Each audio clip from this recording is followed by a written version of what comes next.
Hello, everyone. This is Anand here from Pediatric Surgery.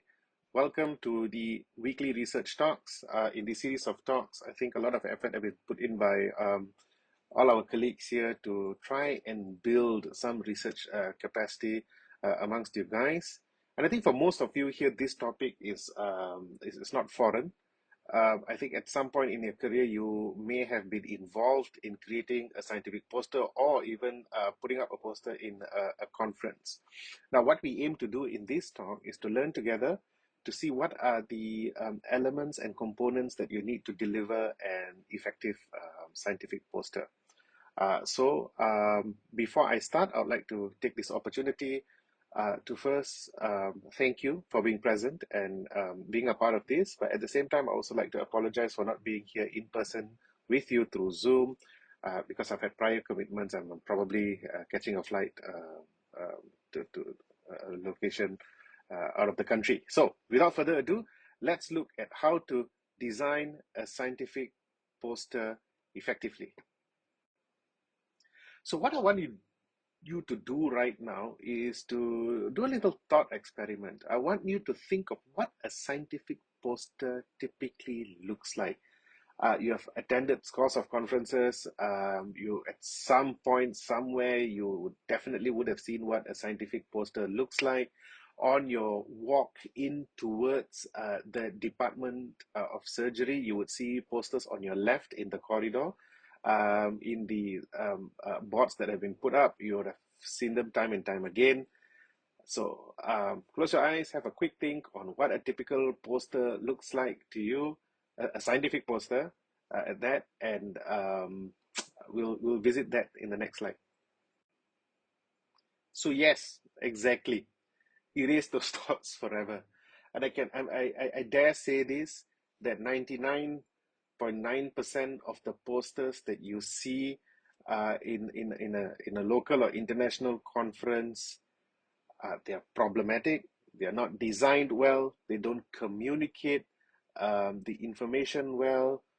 You are likely to just walk past a bunch of them unless it's a topic that really interests you. So there is some bias to start with.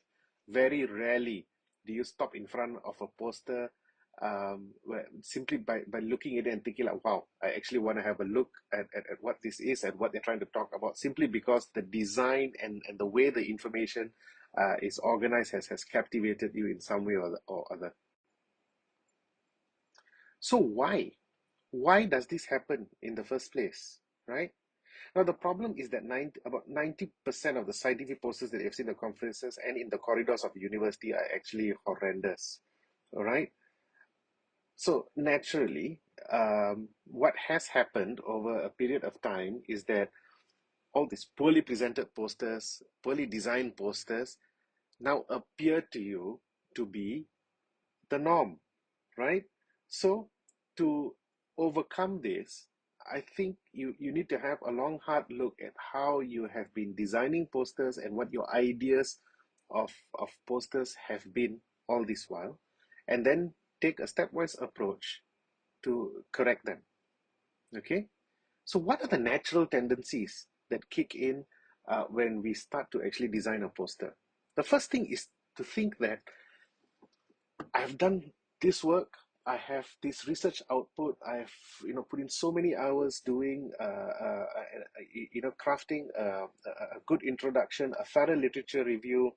I've gone through multiple iterations of the materials and methods. You know, painfully collected data, presented them in the form of results, done a proper discussion. Hence, everything is important. Everything is blood, sweat, and tears. So I'm going to smash and squish as much information as possible from a dissertation into a poster. Okay? And that's the first step that defeats you, because that's the first step towards creating a poster that nobody's going to be interested in. And unfortunately, that is the truth. Okay? The next bit is to include loads and loads of texts, all right, into multiple chunks in your poster, that it becomes multiple tiny alphabets that don't communicate any meaning. And for a person who's walking through the corridor looking at multiple posters, they just skip and move on to the next one because nothing actually catches their attention, right? Now, some of you may not try to fit your entire dissertation into a one-page poster. You still try to fit an entire manuscript, right? So you think that you have condensed your dissertation into a 4 or 5 page article that's going to be published in a journal. You've got that prepared, and you think that, hey, you know what? I'm going to try and present this as a poster. And what you do is that you think that you have done enough of a summary of that particular research project, and then you try to project it onto a poster, roughly the same effect. That's what's going to happen. It's a natural tendency. Again, too crowded, too much. Nobody ends up looking at your poster. And then the other natural tendency is in the interest of attracting people towards your poster, you try to make it as vibrant and as colorful as possible, but it ends up becoming an eyesore, and people do not look at your poster because it's actually causing them injury. Okay, so I think we've uncovered to a certain degree what our natural tendencies are when it comes to designing a poster. And I think it's no fault of any single person who is following that thought process in designing a poster, what I mentioned just now about trying to cram your entire dissertation or manuscript, or trying to add loads and loads of text, as well as use garish colors in the hope of attracting people. No one is to be blamed. Ultimately, I think there has been a positive reinforcement of bad behaviors based on poor examples of posters that we tend to see, from one conference to another.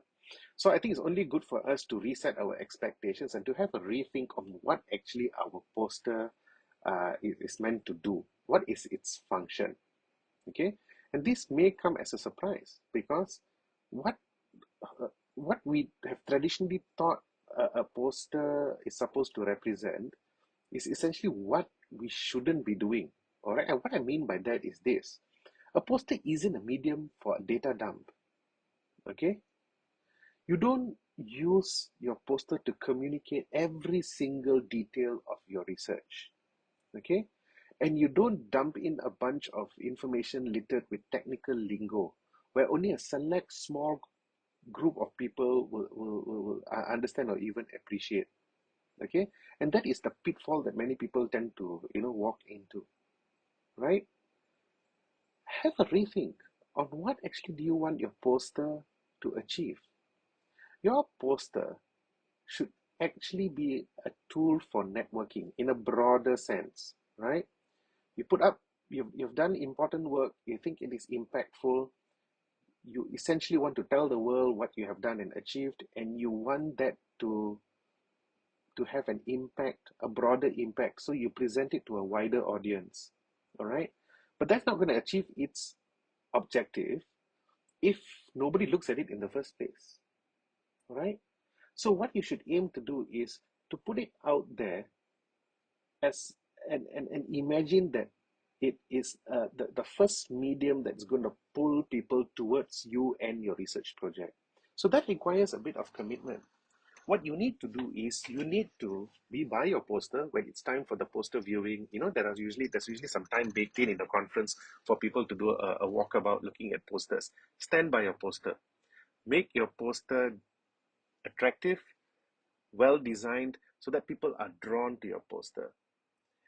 They look at the poster, they see what you have done, and as they're seeing it, you introduce yourself and you basically communicate your poster in plain language. And that right there provides you an excellent opportunity for networking. You exchange information, you give them some context and application, and you never know. The outcome of your research is something that they can use to improve their practice, whether it's clinical or bench research. They can use that, and that can spur ideas for other research projects and collaborations between you and them, and for any further opportunities for any professional tie-ups between you and your audience, right? So when you have this in mind, and when you put that in mind when you design your poster, you design it in such a way that it does enough to attract people so that it can then start a conversation. The conversation is essentially the first step towards networking, right? But before that, before they come and talk to you and come close enough for you to establish some form of contact, your poster should draw them in. Okay? So ultimately, your goal is that your poster is a communication tool that enables you to start a conversation for the purpose of networking. Another interesting thing I hope you have noticed is that whenever you submit uh, for a poster, for an upcoming conference or a scientific meeting, you'd have most certainly noticed that the only thing that they ask for you at that point is an abstract. And the reason why they do that is because nobody has the time to actually go through entire manuscripts, and the minutiae of your research will decide whether it is worthy of a poster slot. The idea of asking for an abstract is so that they can have a general overview of your entire research project. So ultimately, when you put up your poster doesn't have to be that much more detailed than your abstract. Start looking at your poster as a visual abstract of your research. So whatever abstract that you have sent in, try to represent that with as many relevant key images and data points. Be disciplined, keep it simple, and that itself should not overwhelm the audience or the delegates that are walking past your poster. It should be simple enough to stop them in their tracks, take a slightly closer look, come closer to you, and get that conversation going.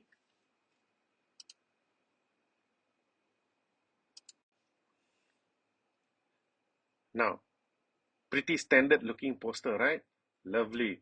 4 columns, justified paragraph, okay? Proper headings and subheadings, okay? For good measure, a couple of graphs thrown in. But seriously, if this is on a poster board and you are walking by and there are about 100 posters on display, do you think anyone is going to come look at this and then be intrigued to come closer and start a conversation and to actually appreciate the poster? That is not going to happen. Okay, obviously I've blanked out the name of the authors here, but look, it's a neat poster, but this is exactly what I'm talking about. This is not a visual abstract. This is an attempt, right? This is an attempt of trying to get your entire research paper smashed into the poster, and ultimately people are going to get overwhelmed and are most likely just going to skim past your poster and move on to the next one.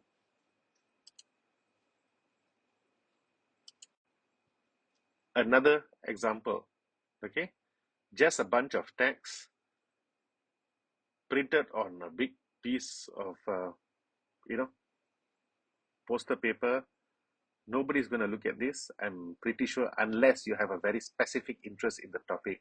For a generalist who's attending the conference and looking to learn something new, who's just walking past hundreds of different posters, this has a very low likelihood of attracting someone to further ask about this research project. So after all that complaining, what should we do different? How should we approach this? Okay, so I want you to unlearn the habits of basically looking at your entire research paper and dissertation and trying to use that as the sole reference point, and then basically try to do an impossible task of just summarizing all of it to the most condensed form manner that can fit into a standard poster. You need to stop there. You need to organize your thoughts and divide the process of designing your scientific poster into 4 distinct steps. Okay, we will start by scripting. We'll go and I'll give you an introduction about how your concept, the concept of your poster should be, how to ultimately design it, and then a few steps to be taken prior to printing. So you start your poster designing process by first scripting your poster. All right, any visual communication media, right? Whether it's a play, whether it's a movie, you need to get the script right first. You need to have a vision of what you want to show people, and you basically need to plan that out. All right. Fortunately, when it comes to poster presentations and designing a poster, the scripting phase is actually not very difficult. And if you think about it, it's pretty commonsensical, right? So I've actually included 5 elements here for you guys to think about. First, know your target audience. Are you presenting this to a bunch of experts who are very specialized, or whether this is actually targeted at the broader public? If you have done some very fundamental lab kind of research with molecular pathways and whatever that that is important work, no doubt, but your conference is a general clinical conference, for example, all right, you need to be very careful in the way you frame and present your poster. At the same time, if this is a pure basic science kind of project, okay, and the ones attending your conference are basic science researchers, uh, then you also need to know how to modulate your content based on your target audience. Generally speaking, right, when you go and present in a surgical conference, for instance, you may be doing a study on a very subspecialized area of a surgical specialty. Let's say you're presenting something on colorectal work or breast and endocrine surgery work. Chances are, if you are presenting in a general conference, the people who are attending the conference are going to come from multiple different specialties. So the trick is always this: use simple language and ensure that whatever message you communicate appeal and is applicable to the widest number of people possible. You will never be faulted for using very simple language, a very understandable means of communication, a very understandable means of communicating your work, even if you have a highly specialized group. Okay, it will be appreciated, right? You don't want to defeat yourself by putting out material out there that is only going to be understandable to a very select few, uh, uh, you know, of delegates attending the conference. So always keep that in mind. Simple is better. Okay. Next, use bullet points. I showed you the 2 terrible examples just now, very nicely formatted, but it's just so much text. Okay. So I need to remind you, avoid chunks of text. Keep them in bullet points. When you keep them in bullet points, you can reduce words. You don't have to use the ands and the does and the is and the ors and all that too much. All right. And please avoid pasting the entire abstract that you have submitted at one corner of your presentation and then present the details of your materials, your methods, your results, and all that. It becomes, it overwhelms your audience. You end up having people lose interest. So you have to go back to this core concept of a good poster designing process where you look at your poster or you treat your poster as a visual abstract. Okay? Now, this is pretty self-explanatory. Use sections with headers. Stick to the common headers: background, methods, results, conclusions, acknowledgements. Notice that I did not include literature review. That is not what a poster is required to cover. You will notice that when you submit an abstract for anything also, it doesn't have the literature review component. Your research, talk about your research. Okay? Discussions, also similar, not necessary. Stick to roughly these sections with headers. Okay? When it comes to words, less is a lot more. The fewer words you have, the less clunky your poster will look. You won't have a whole bunch of words in every column, in every section of your poster. And because you have an economy of words, your font gets to be bigger. People get to view it from 5-6 feet out, and that will then automatically transmit the message more effectively, and people will be drawn to your poster. All right. So, modern, efficient poster presenters will try to keep the entire word count under 200 words. In fact, if you can keep it under 150 words, it is going to be better. All right. So again, less is more. And as I'm speaking now, I am very sure that a good number of us will be thinking, this is impossible, right? But that's why I said, at the beginning of this presentation, you need to have a shift in your mindset, and you again need to always look at your poster as a visual abstract and only communicate ultimately what is needed as the most important point of your research work. Okay, everybody loves figures and graphs. Okay, I mentioned just now, sometimes your dissertation or your research article may have anywhere between 8 to 10 graphs and figures, colorful, lovely, design, 3D, all that stuff. Okay, trust me, leave most out. Okay, 1 to 2 well-sized graphs are better than 3 to 4. Okay, and when you're in doubt, look back at the core of your research project. Is the core objective? What is the core research question? Of course, you can have the second, third, fourth, fifth, uh, research objectives that you have that it themselves will have their own diagrams and all that. But ultimately, the core research question is answered by which one or two diagrams.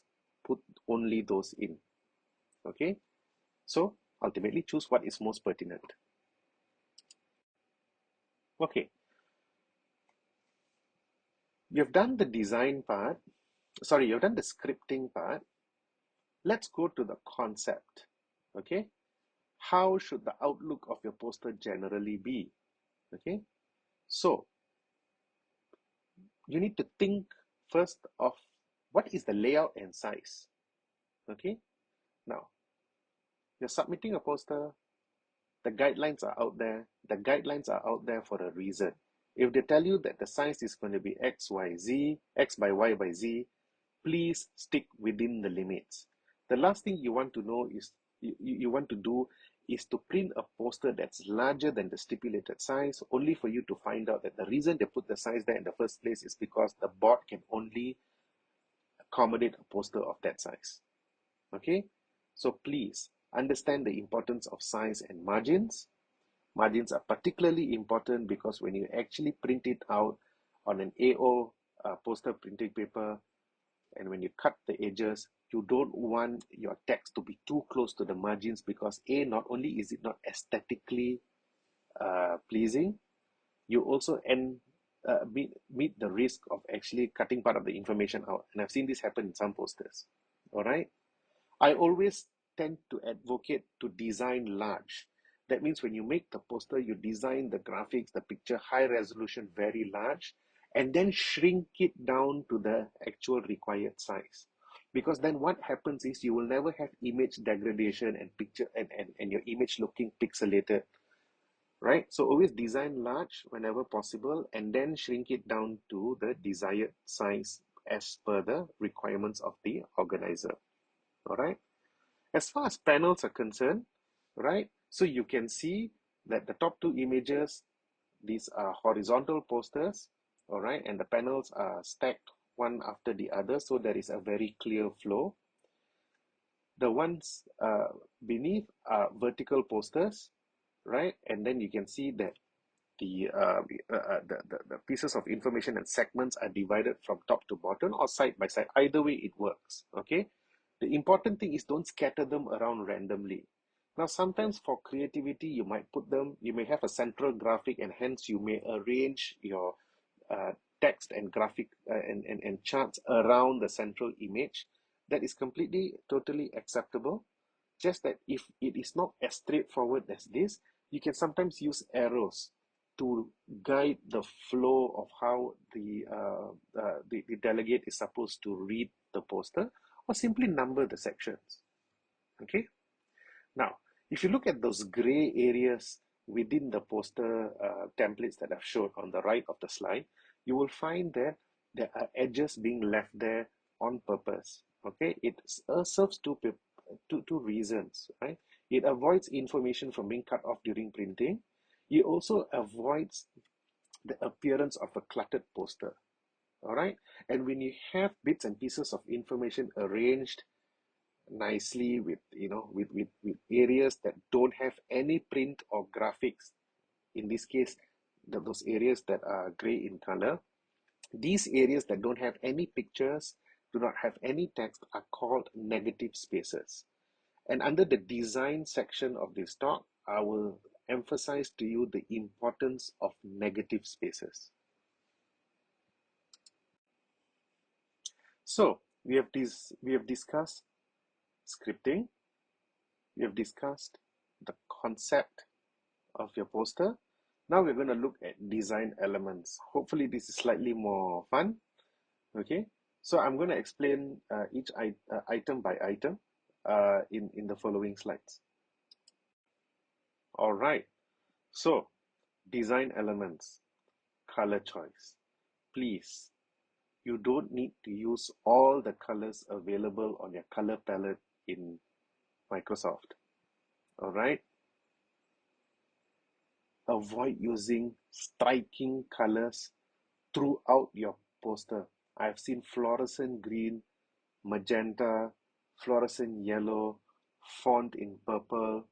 I'm not kidding, because I think somewhere along the way they thought that this will make for a great idea and it'll stand out amongst the rest.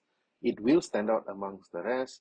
It will actually get people to form a perimeter away from your poster simply because it's that garish. All right. What I do suggest is use to use 2 to 3 shades of a primary color. All right. So if you choose a primary color, you use various shades, some a bit bolder, some a bit lighter, some even lighter than that, to show contrast between sections. All right. Use accents in moderation for important info to stand out. I give you an example. On this little diagram on the right, under the how to, right? You see how the bullet points are actually in the cyan color, and then you have the graphics of the 87% in that same color against, that forms a nice contrast against a dark background, so that the important information that you want to convey stands out. All right. And you look, you have that segment with a bunch of text and then the 87% underneath, and you see the color palette that this presenter has used a rather uniform primary color. You can call it a primary color. All right. Dark gray, light gray, black. When you have a light background, dark words. When you have a dark background, light font, so on and so forth. All right. It's the colors are contiguous. All right. Likewise, you want it to be a bit more vibrant, be creative, use the same color palette that are close to one another, and then for aspects of your data that you want to really show, make sure that it pops. Okay, rather than the image on the far right. All right, where basically, as I mentioned just now, bright striking red with magenta with green and blue, the colors have nothing to do with one another. It's not aesthetically pleasing. So please don't. You can do something as simple as to go on to Canva and look at poster templates, and you will see how beautifully they use a seamless color palette to make the poster look aesthetically very pleasing. All right. I spoke about negative space earlier. Negative space loosely translates to clear spaces where you don't have any font, any pictures, just empty space. And the interesting thing is that when you are generous with negative space, whatever info that you put out there, that 150 words, couple of graphs, one interesting graphic or picture, that brings your info into focus. All right. There's a calm around the information that you want to relay, and people are drawn to the central pieces of information that you want to convey. And you'll be surprised to know that most people in the design business um, advocate up to 40% of negative space to convey and to allow and to and allow whatever real estate that is being occupied by whatever information they put in to truly stand out. Okay, when it comes to visuals, choose visuals that are eye-catching, most importantly relevant to your research work, and choose one large image. All right, and this is excluding those graphs. You can put one or two graphs, but if that graph is such an important graph, make that the central um, feature of your poster that stands out, that grabs everyone's attention. Okay, if you have a conclusion statement that is really an impactful conclusion statement, you can turn that into a graphic, make that central so that it stands out when they read that one conclusion statement from your research project. That itself draws them to your poster. Okay, we found that X is better than Y in treating this in our study. Bam, it's one conclusion study, it's one conclusion statement, presented in the form of a graphic, central to their poster, occupies the majority of most of the space in your poster, and then your other text, the remaining 120, 130 words, into different chunks, spaced out nicely, bullet form in the periphery, right? And when this sticks in the center, people will be drawn to your poster. What to do with your background? I believed that this was a fantastic idea. What I used to do when I first started putting out my pediatric surgical posters, I had a case series that I presented on conjoined twins, all right? And conjoined twins, of course, very interesting, rare condition, piques the interest of any pediatric surgeon for that matter. And had a decent series over the many years of pediatric surgical practice here. I decided to put a picture of a conjoined twins, right? I blew up the picture to form to fill up the entire poster. I made I increased the transparency levels enough to the point that it is just visible at the periphery, no, at the background, and then my poster, my charts, my images, and all that were anterior to it, superimposed on it. Of course, bolder, very visible. I thought it was a fantastic idea because the poster was pretty. There was a lovely picture at the back. The information was clear enough. Only to find out that now any decent person who's involved in poster design and it's a total cringe idea. All right, and many people totally advise against it. Thinking back, I can see why. Right. So avoid an image in the background that is semi-transparent, filling out an entire poster. Leave it clear or use a light color from your palette that I mentioned just now. And ultimately, what is central to your poster should be the data and the information they're trying to convey. Play to your strengths, use the negative space so that whatever information you're trying to convey pops. Okay? Now, this is something that I've only started using recently because I didn't actually think about it. All right, and I saw it in a couple of posters and I thought it was a fantastic idea. Use a small profile, a mugshot of yours, a friendly photo at one corner of your poster. Put in your name and your email address, okay? And then you embed a QR code, right? That QR code, what people can do is when they catch it on their phone, then they can use it to access a more detailed version of your research project with a well-expanded material methods, all the other pictures that you didn't want to put in, that you wisely didn't choose to put in your poster, the discussion, the conclusion, right? So you win on both ends. You have done something simple enough, all right, to draw people's attention to you and your work. And yet, when people want more information about the entire paper and what you've actually done, they can access it through the QR code. I've seen people do this. I have done this, and I think it pays great dividends. And I think in a local context, this is something that may differentiate your poster from others. Okay. As far as software is concerned, I think, look, end of the day, the simplest thing to use is PowerPoint lah. All right, you just resize your PowerPoint. If you're not sure, make sure the ratios of width to height, whether it's a horizontal or vertical poster, adheres to the conference guidelines.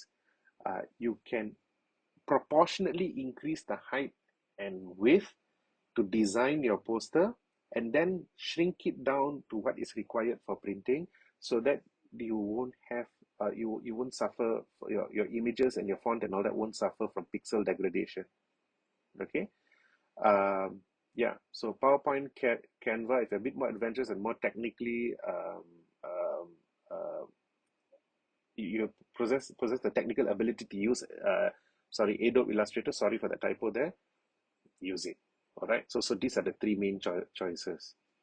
Fonts, stick to a few fonts. All right, make an additional effort to bold the title and the headlines. All right, the general guide is that size 90 font for title, 60 for headlines, and 36 for the body of text. This will allow people to be able to get some information from your poster when they're standing 5 to 6 feet away from your poster. Okay, so I've given some examples.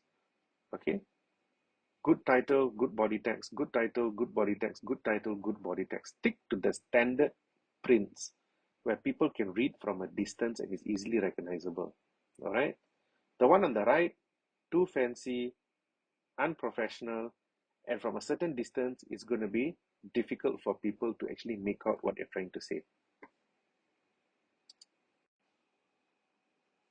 Now that you have actually done your initial steps of scripting, getting the concept in your mind, and designing your poster, you have already reached the point where you're going to print your poster. All right? Poster is done. Okay? There are still a few things you can do to just make sure that your poster is on point. One, don't be short sendiri. Get some feedback. Okay? Get some feedback. Let people, give you their honest opinion of your poster. When you start out, and if you actually adopt this strategy in designing your poster, your initial feedback from others will be, hey, why is your poster so scarce? Why is there so little information? This will especially come from your supervisors, who also think that they have worked just as hard doing your research project for you, and hence they feel that they need to squeeze as much information as possible into your poster. That kind of feedback you can ignore lah, all right?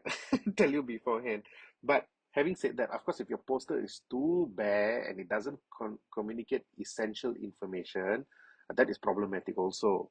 Okay, what the intention of what I'm trying to say is that, you see, the people around you may also have been conditioned to present posters the way they have been presented traditionally, right? So I think get feedback in terms of, whether the color scheme is right, the font is okay, the arrangement is right, and whether it's the information you're communicating is truly essential information or not. Okay, and the aim should be, as far as information is concerned, is whether I'm so be a bit uncompromising. You may be a bit uncompromising in terms of how much information to put there. If people say you can cut this down, cut that down, probably take that seriously.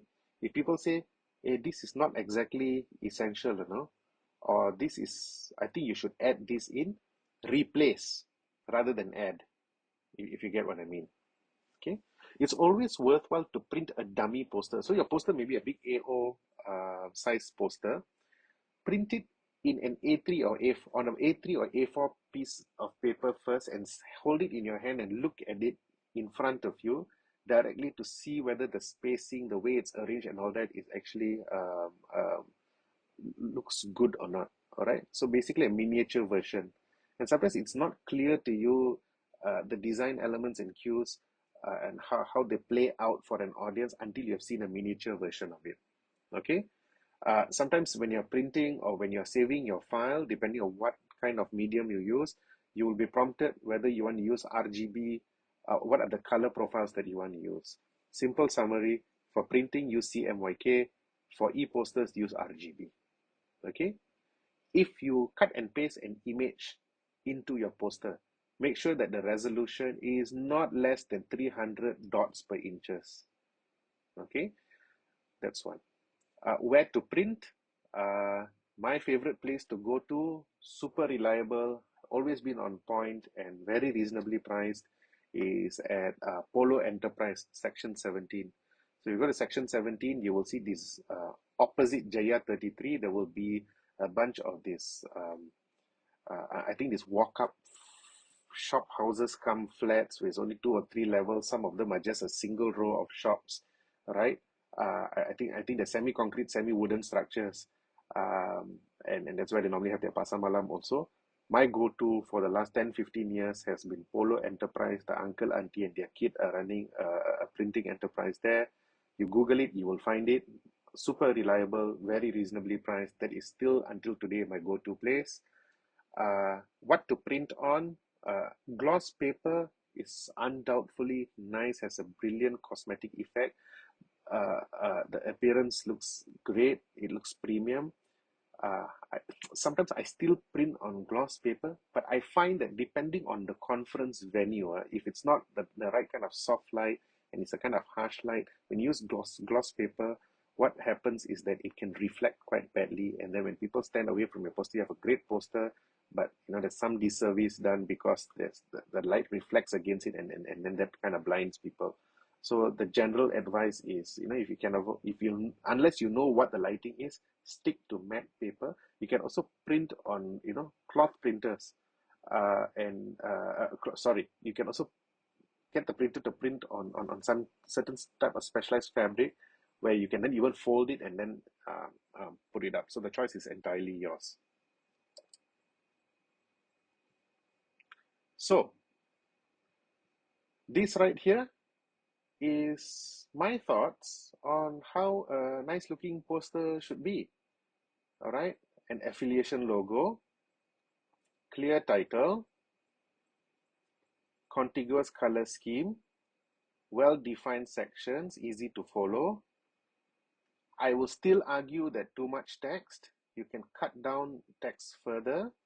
One central graphic, something to add a human touch at the corner of your poster, right? Your contact information and a QR code, right?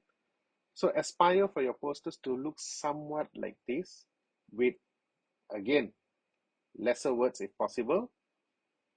Only important things you notice, very simple. One objective, two objectives, the main objectives. Methods, very simplified, plain language. Results, the most important result. Conclusions. Some people will put abstract objectives and methods in the periphery, right? Abstract objectives, methods in the periphery. Conclusions down. Results, part of the results in the top right under the title, and one main result, main finding in the center, or one major important graphic in the center. So essentially, that's how you should strive for your poster to be. So with that, thank you so much for your attention. Sorry, it's a little long, close to 44 minutes now. But yeah, I hope that this will be a slow incremental change. I think a lot of our ideas on how to design a poster are rather fixed. But ultimately, I think there needs to be a change in mindset about what a poster is set out to do. So with that in mind, thank you so much for your attention, and I wish you guys all the best. Most of you all will know how to reach me. So if you have any questions, feel free to WhatsApp me directly or email you, and I'll try my best to answer you when I can. Thank you.